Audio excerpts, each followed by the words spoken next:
Good morning, students. Today we will start with Unit 7 Directing. You know, management has 5 functions: planning, organizing, staffing, directing and controlling.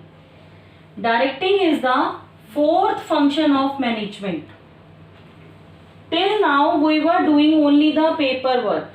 We were making plans, policies, deciding methods, rules.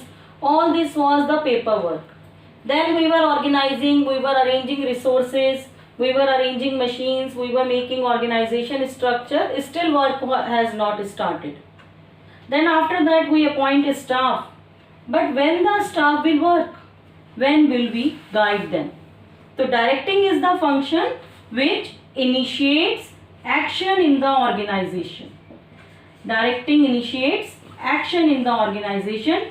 It is the function actually with which the work starts in the organization. You can say directing is the process of instructing, guiding, counseling or motivating the people and leading the people in the organization to achieve the desired results. As you know, management is goal oriented. All the activities of the manager are directed towards certain goals. Direction is also given to achieve the desired goals of the organization.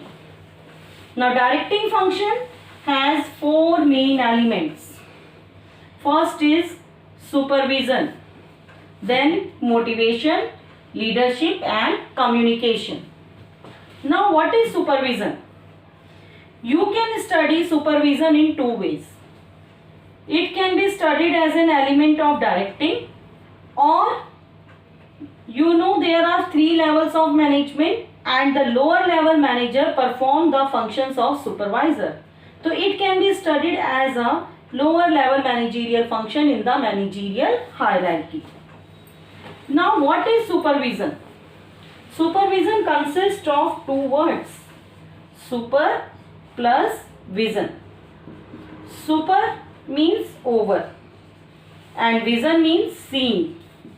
So supervision means overseeing the activities of the worker while doing the work. By supervising, manager tries to find out whether workers are doing work properly or not, whether worker need training, whether worker need guidance, worker need any kind of instructions. All this is done by the supervisor. Supervisor make arrangement for resources, take care of the workers, and as a lower level manager he is responsible for the performance of workers also, because he is in direct contact with the workers. Top level and middle level managers make plans and lower level manager implement the plans. They get the work done from the workers. So basically they are in direct contact with the workers. So they are instructed to guide the worker to achieve the desired goals.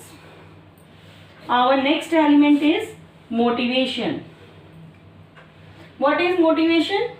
It means encouraging, or you can say stimulating the workers. Stimulating for what?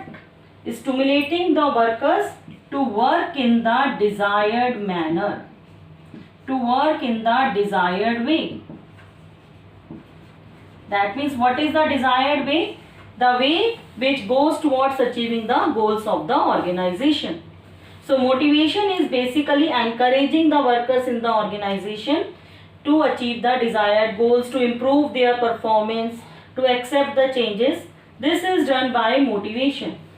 And motivation is necessary in all the organization and at all the levels.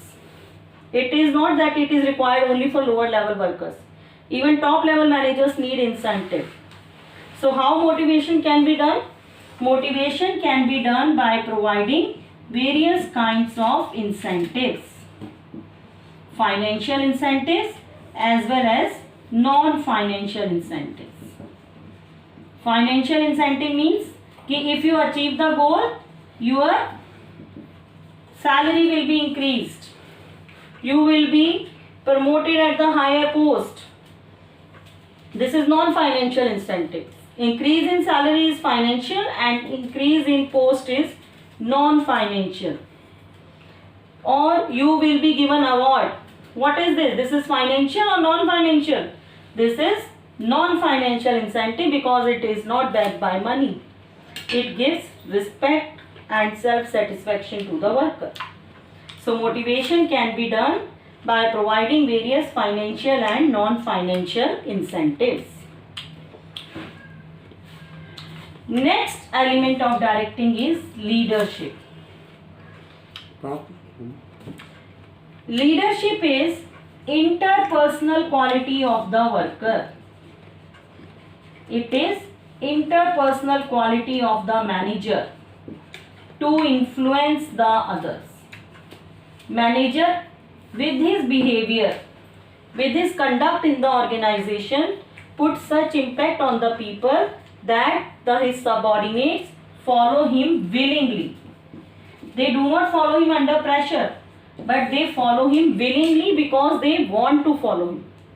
It is basically the personal quality of the manager to make the workers his followers rather than subordinates. Manager do not ask them to come before him, but the workers automatically will follow him. Now communication. All these elements we will study in detail. What is communication?